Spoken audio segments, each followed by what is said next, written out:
History remembers him as the Sun King. His doctors remembered the smell. Look at him. Louis XIV in his full glory. Gold threads catching candlelight, jewels reflecting power, the wig alone worth more than most men earned in a lifetime. This is the image that survived. The man who built Versailles. The absolute monarch who declared "L'État, c'est moi." I am the state. The king who made France the center of European civilization. But there's something the portraits never show. Something the history books gloss over in a single sanitized sentence, if they mention it at all. The most powerful man in Europe, the man who commanded armies, dictated fashion, and made nations tremble, couldn't control his own body. While he sat on his throne receiving ambassadors, while he danced at royal balls, while he performed the theater of divine monarchy, there was an open wound in his flesh that leaked pus, blood, and fecal matter into specially designed undergarments. An infection that burrowed through tissue, creating tunnels under his skin. A wound that drained continuously for over 40 years. The courtiers knew. They had to know. You can't hide that kind of rot in close quarters, no matter how much perfume you apply.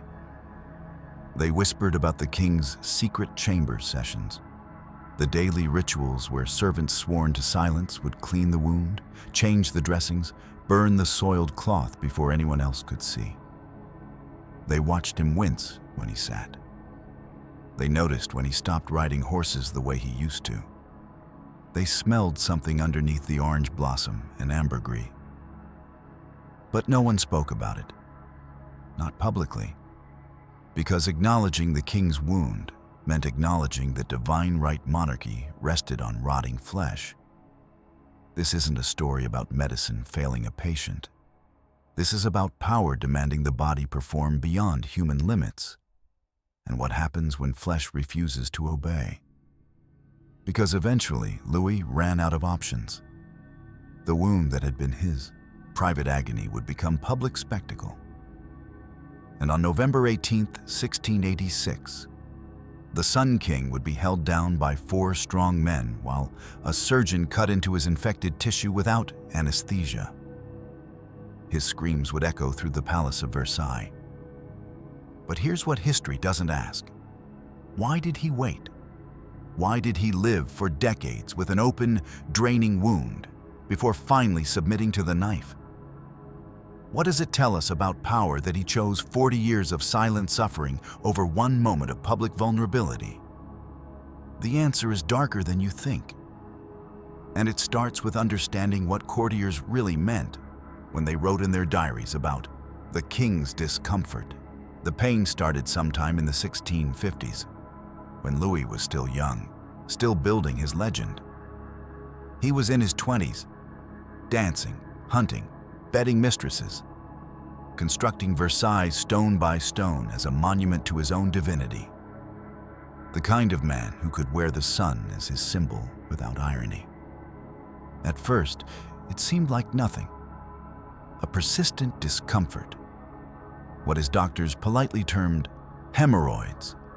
The sort of ailment that afflicted many men, particularly those who spent hours sitting on thrones or riding horses.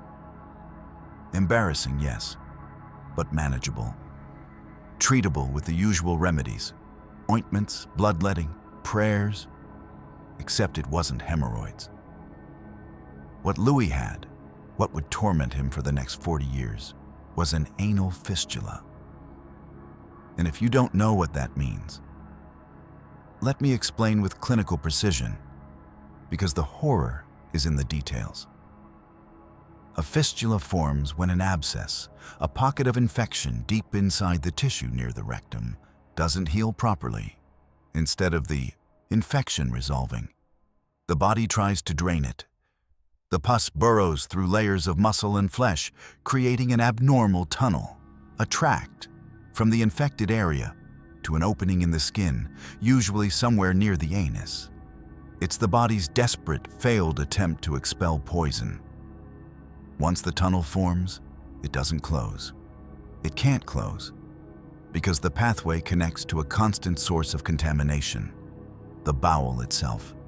Fecal matter seeps into the tract. Bacteria multiply. The tunnel weeps continuously, pus, blood, fluid that carries the unmistakable smell of infection and human waste. The opening on the skin becomes raw, inflamed, never healing because it's constantly reinfected from within. This is what Louis lived with. An open wound that drained fecal matter and pus day after day, year after year for decades. But he was the King of France. He was appointed by God. His body was a symbol of the nation's strength, its divine favor, its invincibility. A king's body couldn't be weak, couldn't be flawed. Because if the king was rotting, what did that say about France itself? So the concealment began. Special undergarments were commissioned, thick layers of linen designed to absorb the constant drainage, changed multiple times throughout the day. Servants were assigned to the most intimate duty imaginable: cleaning the king's wound, applying ointments, disposing of soiled cloth. These weren't just any servants. They were selected for loyalty, compensated handsomely, and bound by oaths of silence that carried consequences no one wanted to discover. What happened to those who talked?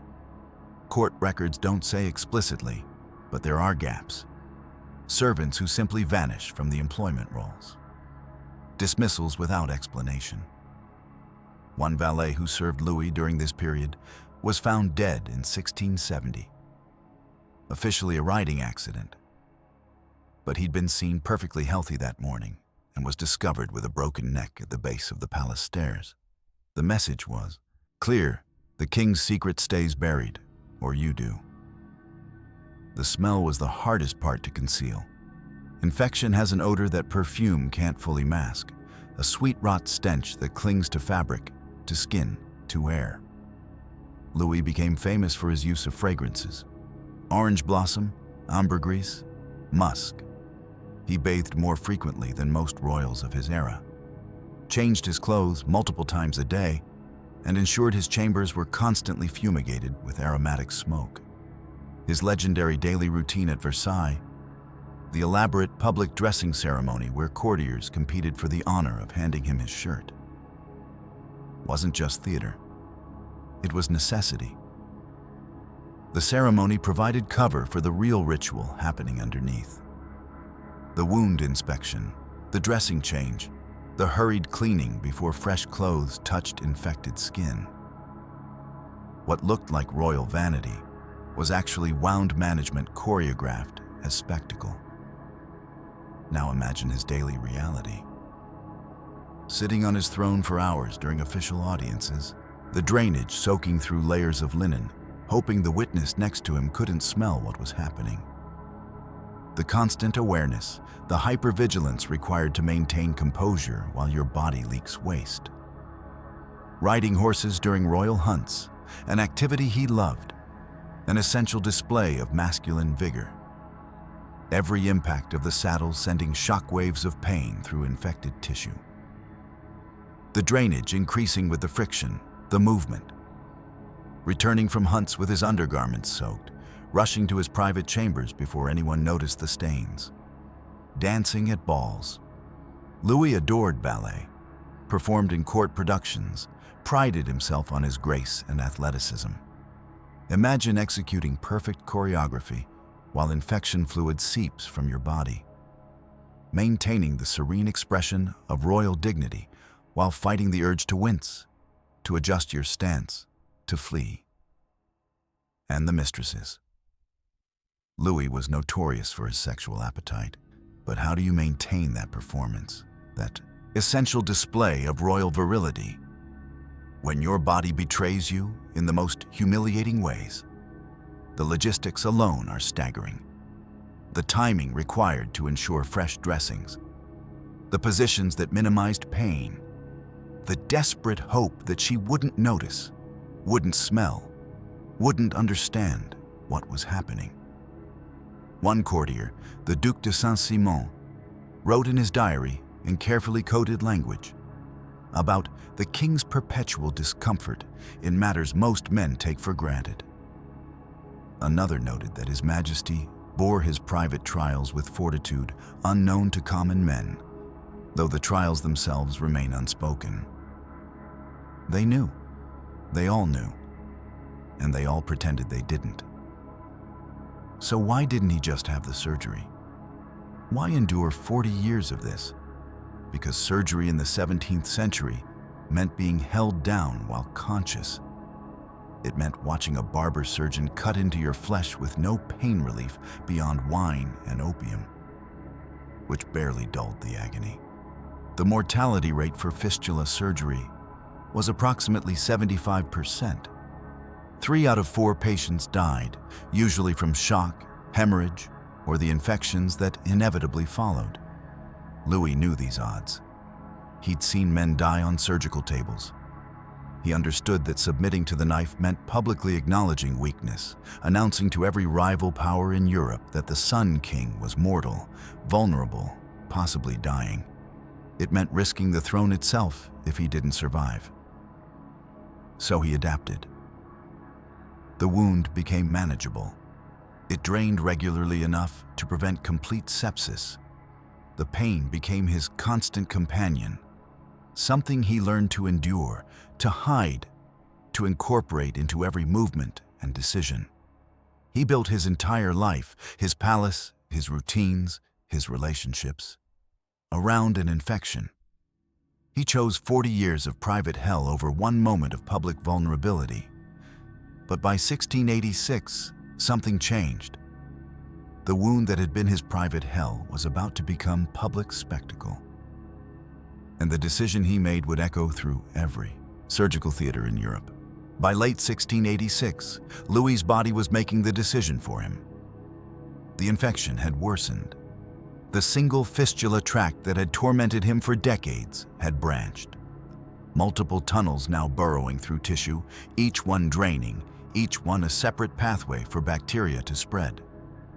The fever came in waves, spiking at night, leaving him drenched in sweat that smelled of sickness. Sitting became unbearable. Standing wasn't much better.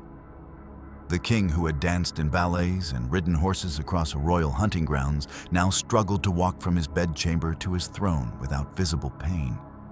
His doctors delivered the ultimatum in private. Without surgery, sepsis would kill him.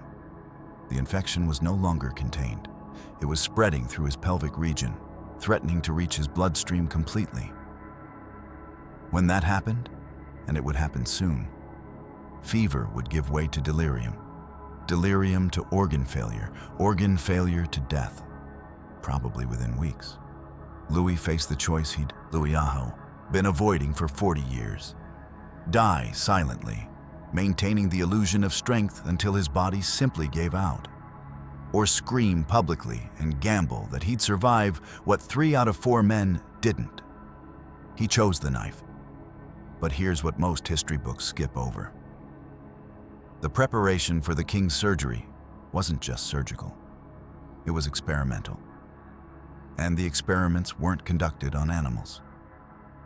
Charles-François Félix was Louis's chief surgeon, a man of considerable reputation.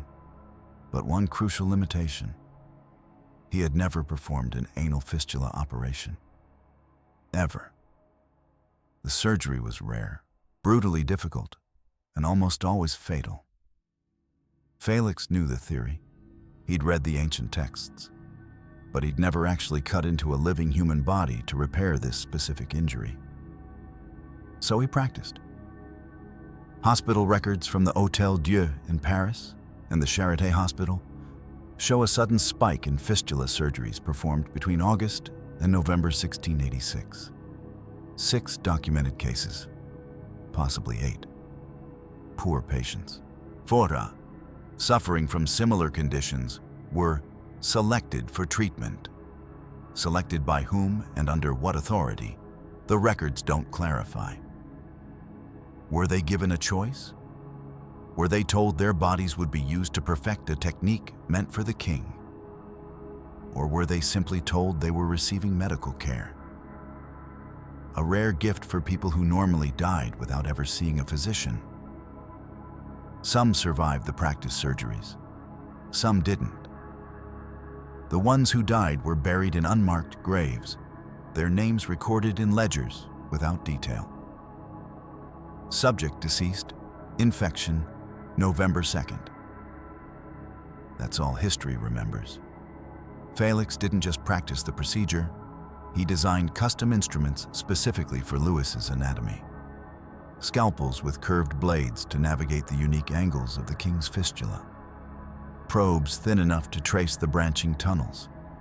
Scissors shaped to cut in confined spaces.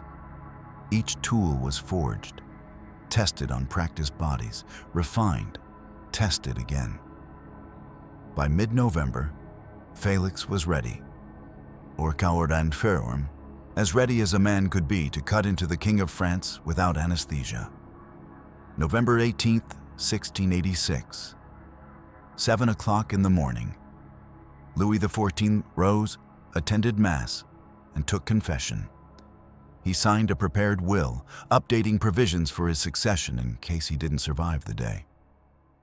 He wrote brief letters to his wife, his ministers, his heirs. Then he walked, slowly, in visible pain, to the chamber that had been converted into a surgical theater. The room was crowded, not with medical staff primarily, but with witnesses, nobles who needed to see the king survive or die, whose political futures depended on which way the knife went, doctors there to observe, to learn, to later claim they were present for this historic moment. Priests prepared to administer last rites if the surgery went wrong. The table was positioned near the windows for maximum light. No anesthesia existed, not in any meaningful sense. Louis was given wine laced with opium, enough to dull the edge of agony, not nearly enough to eliminate it. Some sources suggest he drank the equivalent of a full bottle before the procedure. It wouldn't be enough. 4 men, strong men, selected for their size and grip strength, positioned themselves around the table. Their job was to hold the king down when the pain made his body try to escape. Louis was positioned on his side, knees drawn toward his chest, the infected area exposed. His last words before the first cut are recorded in multiple contemporary accounts. "Do your work. I am in God's hands." Felix picked up the first scalpel. The initial incision had to cut through scar tissue that had built up over decades, thick, fibrous tissue surrounding the fistula opening. The blade pressed down, sliced through skin, and Louis's scream tore through the palace of Versailles. Courtiers in distant wings heard it. Servants in the kitchens heard it. It was the sound of a man whose body was absolutely sovereign, untouchable, divine, being violated by steel. The sound of power being stripped away, layer by layer, cut by cut. Felix worked quickly, but carefully. He inserted a probe, a long, thin metal rod, into the fistula opening, tracing the tunnel through tissue, feeling where it branched, where infection had created secondary tracks. The probe had to follow the pathway all the way to the source, to the internal opening near the bowel. Then came the real cutting. Felix used the scalpels to open the fistula tract, essentially converting the tunnel into an open wound. He had to cut wide enough, deep enough, to expose all the infected tissue to ensure proper drainage, to give the wound a chance to heal from the inside out. Multiple incisions, following the probe, cutting through muscle, through fascia, through tissue that bled and resisted. One witness, the Marquis de Dangeau, wrote in his diary, "His Majesty bore the pain with more courage than the witnesses bore the sight." Several nobles left the room. One fainted. A priest crossed, himself repeatedly, whispering prayers no one could hear over the king's screams. The surgery lasted 20 minutes of active cutting. 20 minutes that must have felt eternal. Louis drifted in and out of consciousness. shock trying to pull him under, his will dragging him back. Blood loss was significant. Basins filled. Servants rushed in with clean linens, rushed out with soaked ones. And the smell. Infected tissue, when exposed, releases an odor that makes battlefield surgeons vomit. Add to that the proximity to the bowel, the exposed areas near fecal matter, and the room became almost unbearable. More witnesses left. The servants who stayed tied perfumed cloths around their faces. The final step was cauterization. Felix heated an iron rod until it glowed red, then pressed it against bleeding vessels to seal them. The smell of burning flesh joined the existing stench. Louis, barely conscious, didn't scream this time.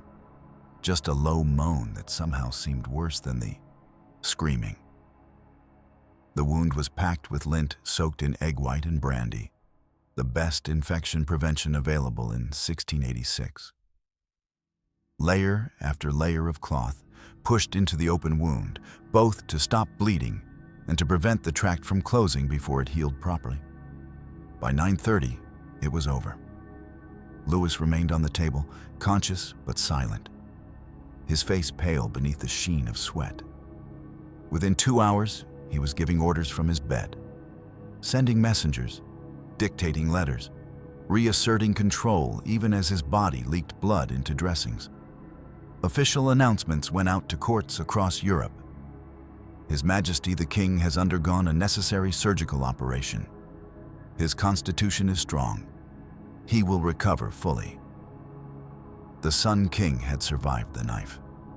Foreign powers received the news with a mixture of relief and disappointment. Succession plans were shelved. France remained stable. But in Louis's private chamber, something was wrong. Felix examined the wound during the first dressing. Change. 6 hours after surgery. His face betrayed nothing, but his hands hesitated. He looked again, probed gently with a clean instrument. The fistula tract hadn't been completely excised. A portion of the tunnel remained, still connected to the bowel, still capable of draining infection. The surgery, for all its agony, hadn't worked. The official announcement declared success. But in the king's private chamber, the doctors were already preparing their instruments again. Because the screaming wasn't over, 3 days after the surgery, Louis knew. He could feel it. The familiar sensation of drainage, the wetness that shouldn't be there. Not after all that cutting, all that agony. The wound showed signs of healing on the surface, the outer incisions crusting over with scabs.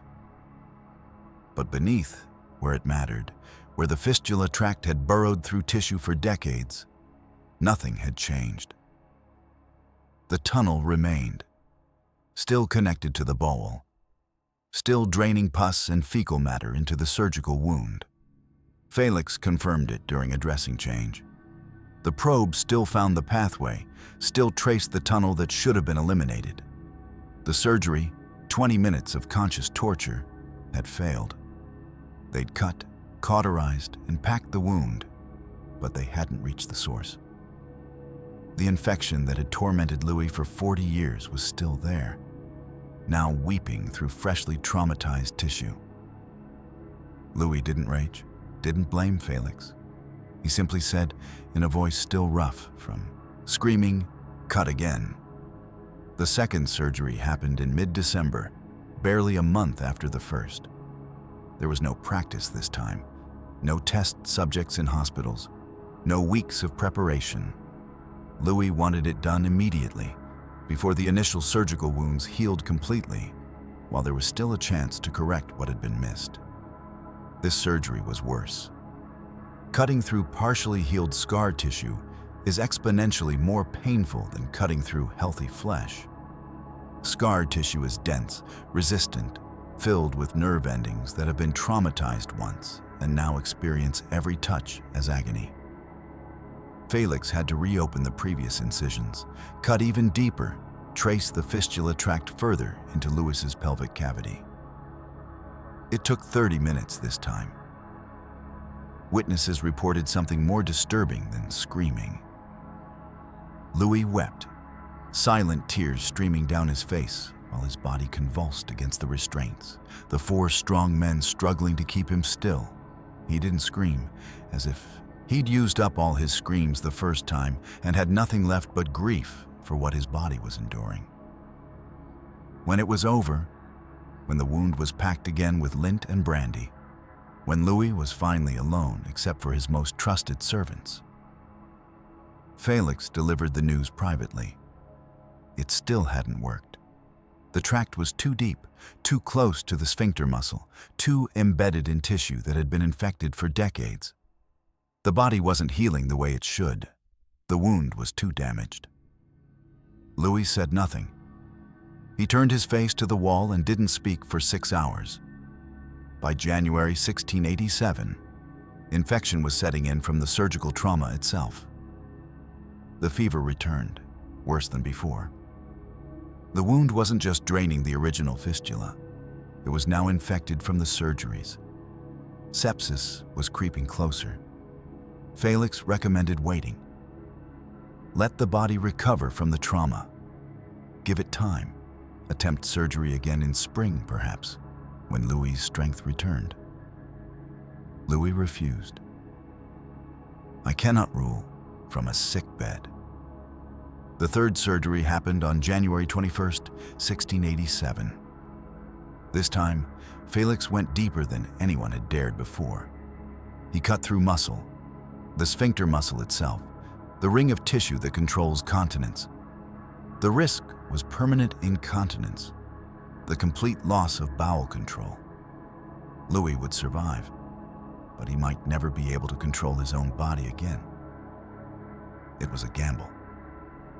Destroy the body's function to save the body itself.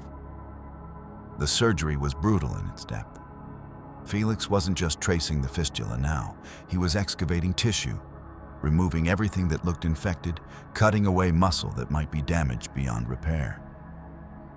The risk of hemorrhage was catastrophic.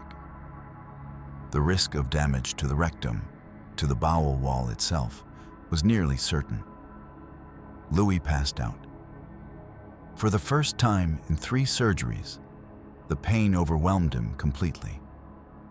Witnesses reported that approximately 15 minutes into the procedure, his body went limp, unconscious, and he didn't wake until it was over. Some said it was God's mercy. Others whispered it might be the end, that his body had finally surrendered to shock. But Louis woke, and when he did, the wound was finally, truly, open to its source. Now came the healing period, and healing meant daily torture. Fistula wounds must heal from the inside out. If the surface closes first, the infection gets trapped, and the whole nightmare begins again. So the wound had to be kept open, packed with lint. The packing changed daily, every day, for 5 months. Each dressing change meant unpacking the wound, pulling out lint that had adhered to raw tissue, cloth that stuck to exposed muscle and nerve endings. No anesthesia, no pain relief beyond opium, which Louis was now taking in doses large enough to cloud his thinking. Each dressing change was its own small surgery, its own session of conscious torture. The infection remained a constant threat. Sepsis could set in at any moment. Felix monitored the wound, obsessively, checking for the red streaks that would signal blood poisoning, for the smell that would indicate tissue death, for any sign that the king's body was losing the battle. And Louis governed. From his bed, propped up on pillows, wound freshly packed and bleeding through his dressings, he held court. He received ambassadors. He signed documents. He made decisions about wars, treaties, taxes, appointments. His ministers would enter, bow, present their reports, and try not to notice the smell, the occasional wince, the way the king's hand would tremble when the pain spiked. Courtiers watched and wondered, would he survive? If he died now, who would take the throne? The same succession anxieties that had been temporarily shelved after the first surgery returned. Private conversations happened in corners. Plans were made, unmade, revised. The public relations campaign was masterful in its dishonesty. Official bulletins announced, "The king improves daily. His strength returns. His recovery proceeds with divine favor." The reality, visible only to those in the sick room, still draining, still infected, still in agony that made sleep nearly impossible. Special masses were ordered across France for the king's health. Priests led prayers in cathedrals. People lit candles, made offerings, begged God to preserve their monarch. The composer, Jean-Baptiste Lully, created celebratory music to mark the king's recovery. Triumphant pieces performed at court while Louis lay bleeding 3 rooms away. Lully himself would die later that year from an infected toe, conducting with such vigor that he struck his foot with his conducting staff, developed gangrene, refused amputation, and died in agony. The irony wasn't lost on those who knew the truth about Louis's condition. Other nobles, seeing an opportunity for favor, suddenly discovered they too suffered from fistulas. Court physicians were approached with requests for similar surgeries, not because these nobles were actually sick, but because surviving the same ordeal as the king demonstrated loyalty, courage, solidarity. Some went through with it. The surgeries killed several of them. Louis never commented on these deaths, but he stopped receiving visitors who claimed to need fistula operations. The servants saw everything history would try to hide: the nighttime screaming. Morphine didn't exist yet. Opium helped, but not enough. In the hours between midnight and dawn, when the court slept and no one was performing for witnesses, Louis screamed. The servants heard it. The guards outside his chamber heard it. The sound of a man whose body would not let him rest, would not let him escape, even in darkness. Soiled dressings were burned in secret. The changing was done 4, sometimes 5 times per night. The bedding itself was changed constantly, blood, pus, and worse seeping through bandages faster than they could absorb it. Each change required servants to lift the king, to expose the wound, to clean it while he clenched his teeth and gripped the bed frame to keep from crying out. One servant, whose diary was discovered in the 19th century, wrote, "His Majesty's suffering is beyond description, yet he receives ambassadors as though nothing troubles him. I do not know if this is courage or madness. Perhaps they are the same thing when one wears a crown." By May 1687, something changed. The wound, after months of packing and draining, began to close from the inside out. Healthy tissue, pink, clean, free of infection, started forming at the deepest part. The drainage slowed, then stopped. The fever that had haunted Louis for months finally broke and stayed broken. Felix examined the wound and announced cautiously that the king was healing, truly healing. By late May, the wound had closed completely.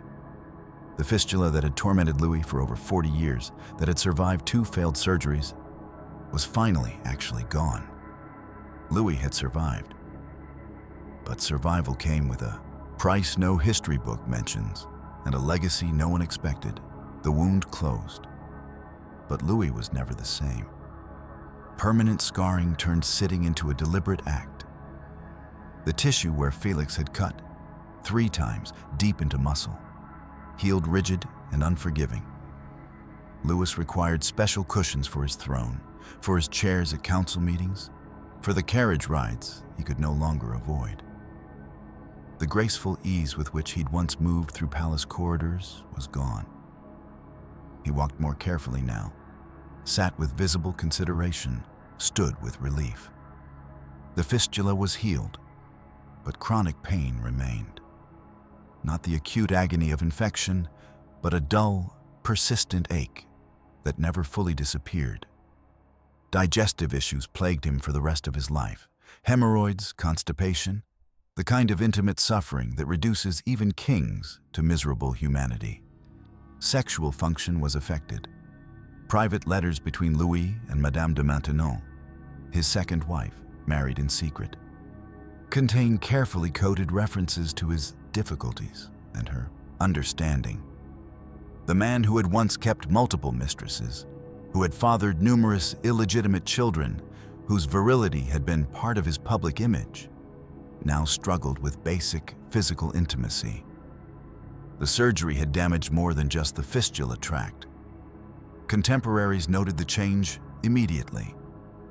Louis, at 48 when the surgeries began, looked 60 by the time they ended. His face, always carefully composed, now carried lines of permanent tension. His hair, already thinning, whitened rapidly. The Sun King, who had embodied eternal youth, suddenly looked mortal, aged, diminished. He couldn't ride horses the way he used to.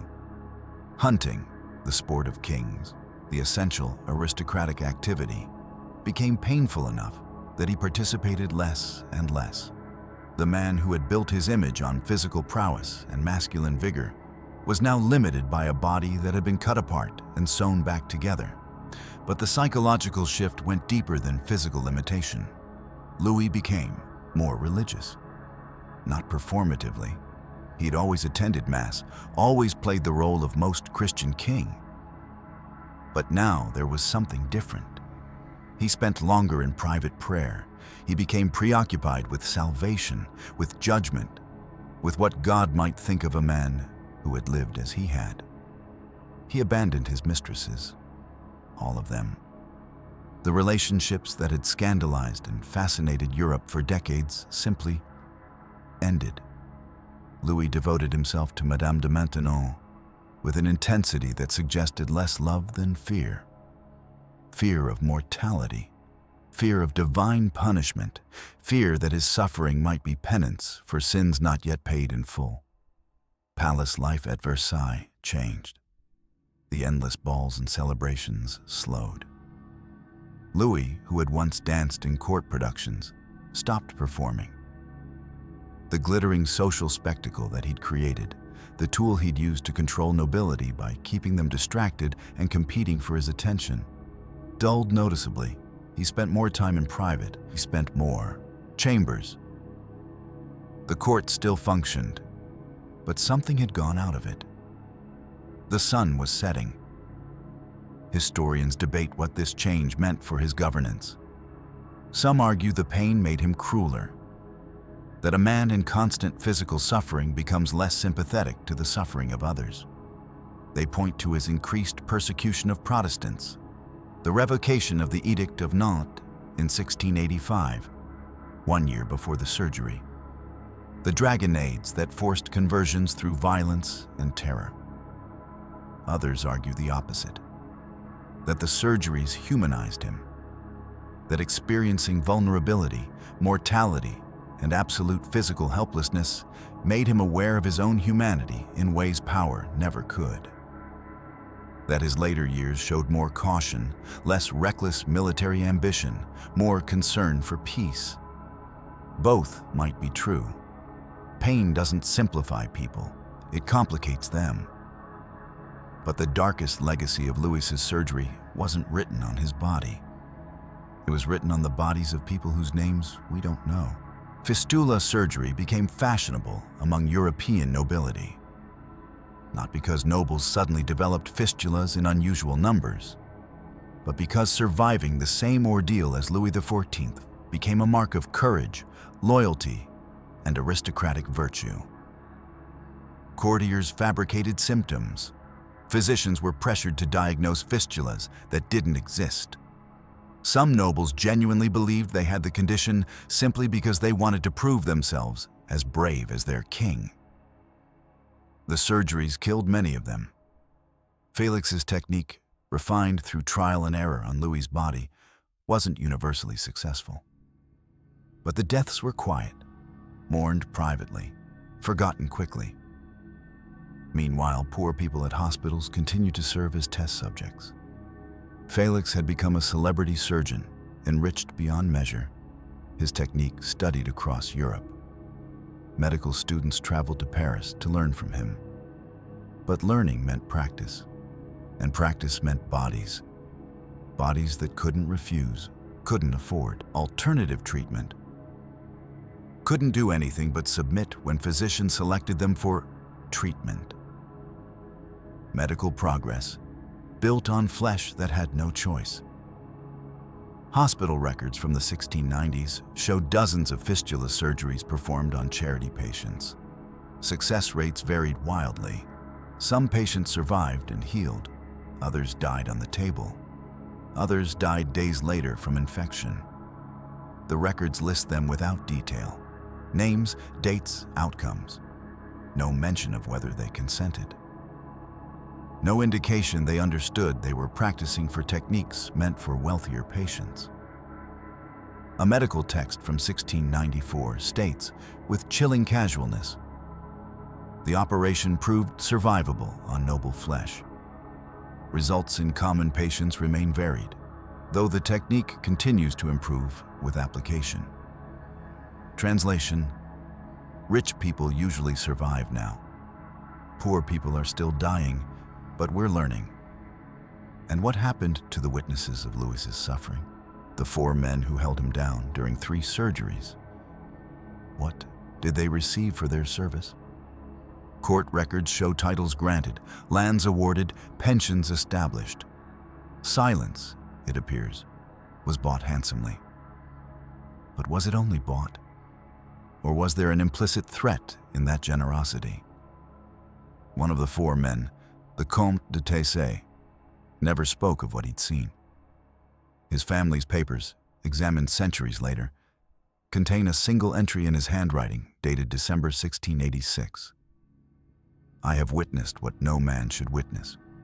God grant I forget it. He never wrote about it again. The doctors who prepared Louis's body daily for 28 years after the surgery, who changed dressings, who examined scar tissue, who knew every intimate detail of the king's altered anatomy, they too kept silent. Their journals, where they exist, make no mention of specifics, just vague references to royal health maintained and continued care provided. Except one. A valet named Antoine Portel, whose journal was discovered in the 1890s during renovation of an estate. One entry, written in 1710, near the end of Louis's life. I know what the Sun King looked like when the sun set. No one should know such things about a god. I am bound by oath never to speak, and I will honor that oath. But I wonder, is it mercy to preserve the illusion, or cruelty to deny the truth? Because the truth is this: Louis's surgery was performed with the best surgeon available, in a palace, at a time of his choosing, with witnesses to ensure proper care.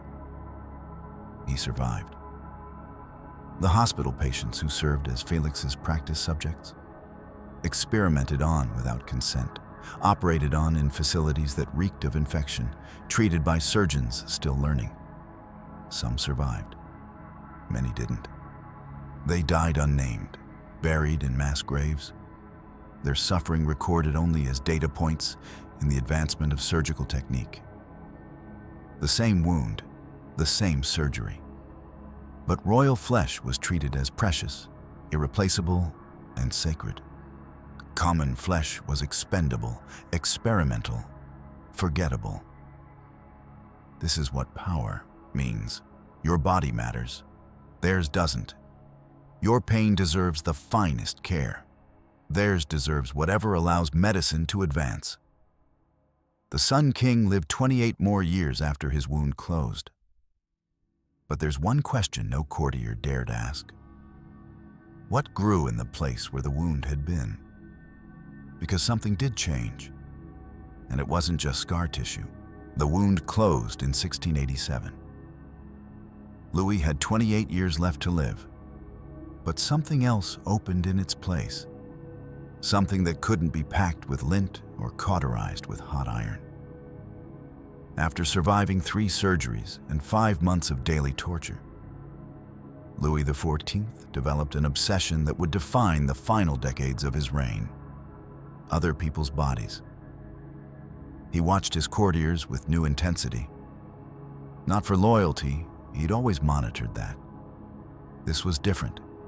He watched for limps, for winces, for the subtle signs of physical weakness he'd spent 40 years concealing himself. A nobleman who coughed too often found himself excluded from councils. A minister who sat too carefully lost influence. The king who had hidden his rotting flesh for decades now demanded bodily perfection from everyone around him. The hypocrisy was breathtaking. Louis could no longer ride horses the way he once had. Yet he required his military officers to demonstrate equestrian prowess regularly. He struggled with basic physical intimacy. Yet courtiers who failed to produce heirs fell from favor. He sat on specially designed cushions. Yet anyone who showed visible discomfort while standing for hours during royal audiences was considered weak, unreliable, possibly disloyal. The message was clear. The king's suffering was noble, dignified, a trial born with divine favor. Everyone else's suffering was a shameful weakness. Courtiers learned fast. They hid everything. A duke with gout wrapped his feet so tightly in his boots that he could barely walk. But he walked without limping, even as the pain made him sweat through his clothes. A countess with chronic headaches smiled through audiences where the light felt like knives in her skull. A minister with kidney stones passed them in private agony and appeared before the king hours later without a tremor. Versailles became a palace of hidden wounds. Everyone is healthy.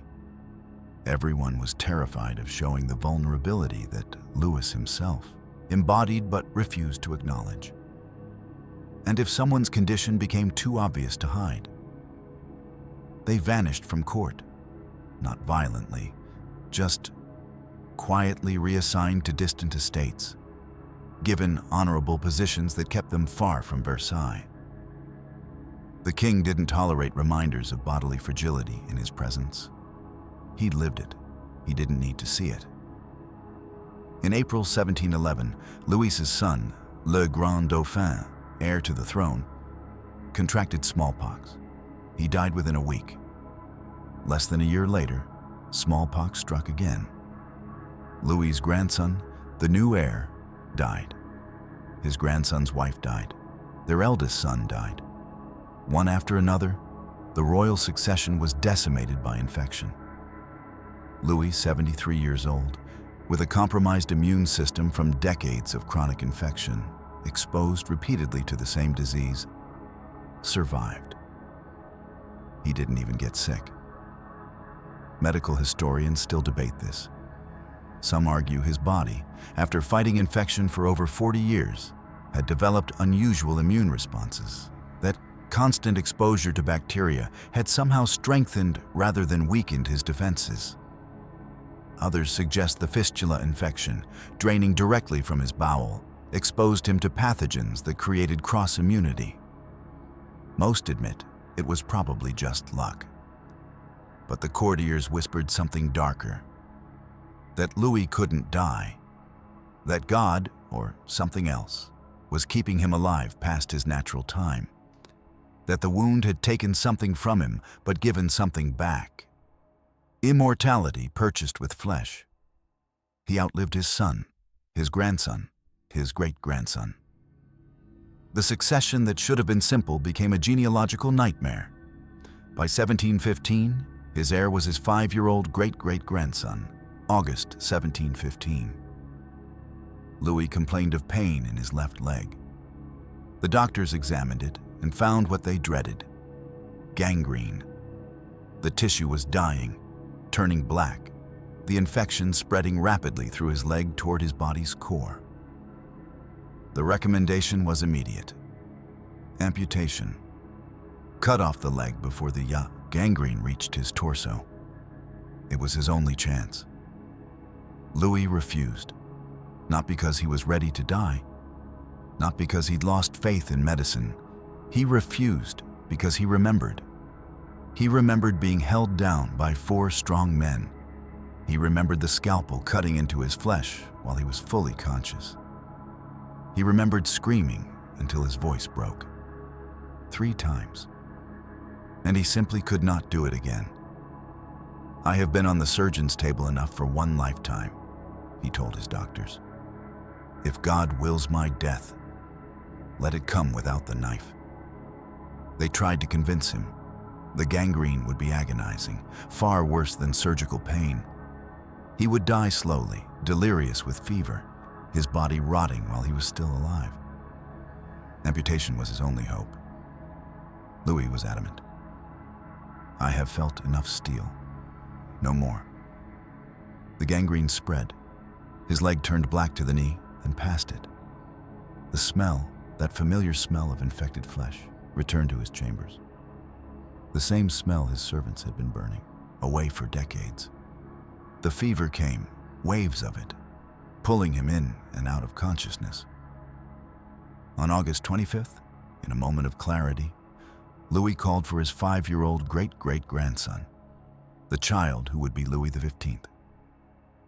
He looked at the boy and said, "Try to remain at peace with your neighbors. I have loved war too much. Do not copy me in that." Then he added so quietly the witnesses almost didn't hear, "Do not copy me in anything." On September 1st, 1715, Louis XIV died. He was 76 years old. He had ruled for 72 years, the longest reign in European history. The Sun King, who had declared himself the state, who had built Versailles as a monument to his own divinity, died of an infection he refused to let surgeons touch. The autopsy revealed what Louis's servants had known for decades, but history tried to forget. The official medical report, preserved in archives, describes extensive scarring throughout the pelvic region. The old fistula site had calcified, turned to hard, rigid tissue that had never properly healed. The digestive tract showed chronic damage from decades of infection. Adhesions, bands of scar tissue, connected organs that should have been separate. The body's attempt to wall off infection that had instead created its own problems. His intestines were, in the clinical language of 18th century medicine, remarkably damaged for a man who lived to such advanced age. One of the examining physicians wrote in his private notes, "It is remarkable His Majesty survived at all. The internal damage suggests decades of suppurating infection. That he ruled, danced, rode horses, and maintained the duties of kingship in such condition defies medical understanding. The body they prepared for embalming was not the Sun King of portraits. It was the body of a man who had survived what should have killed him, whose flesh bore witness to every year of concealed suffering. They dressed that body in royal robes, placed it in a gilded coffin, and buried the evidence." Official histories of Louis XIV's reign barely mentioned the fistula. A footnote, a single sentence. The king underwent a successful surgical procedure in 1686 for a fistula. Successful. As if 20 minutes of conscious torture, followed by 2 more surgeries, followed by 5 months of daily wound packing, followed by 28 years of chronic pain and dysfunction, could be summarized as successful. 18th century historians avoided details. Too undignified, too graphic, not appropriate for the story of France's greatest monarch. The 19th century romanticized it. Brave Louis submitting to the knife for the good of France. Courageous surgery, medical triumph, royal fortitude. The narrative became heroic rather than horrifying. The reality, preserved in medical journals, in servant testimonies discovered centuries later, in private letters that weren't meant to survive, remained buried. History chose the portrait over the autopsy report. But the wound's legacy was built into the stones of Versailles itself. Architectural historians, examining palace blueprints, have noted something curious: an unusual number of private passages, servants' corridors that connected the king's chambers to medical rooms, hidden staircases that allowed doctors to come and go without being seen by courtiers, discreet exits that let soiled materials be removed without passing through public spaces. Versailles, the monument to absolute power and divine kingship, was designed partly around wound management. The famous daily schedule, the lever and coucher, the elaborate rituals of the king's rising and retiring, structured around his medical needs as much as his political ones. The timing that allowed for dressing changes, the carefully choreographed moments of privacy within public spectacle, the whole system built to accommodate a body that required constant maintenance while projecting invincibility. L'État c'est moi, Louis famously declared, "I am the state." And maybe that was truer than anyone realized. The state was his body, infected, draining, requiring constant concealment, never fully healed. France itself was the wound, leaking beneath golden robes maintained through daily rituals of denial. Every courtier knew, and every courtier pretended not to know. That was the real architecture of absolute power, the collective agreement to perform the lie. 3 centuries later, we still struggle with the same question. What does it mean that the man who said, "I am the state," couldn't control his own body? That the most powerful person in Europe spent 40 years with an infected wound he couldn't heal? That he built palaces, waged wars, controlled millions of lives, but couldn't control his own flesh? Maybe that's the point. Maybe absolute power requires absolute denial. Denial so complete it becomes architecture, ritual, national identity. They called him the Sun King. But even the sun has dark spots, places where the light dies, where nothing grows. Louis XIV ruled from a throne of gold while sitting on a wound that never truly healed. And maybe that's the real story of absolute power.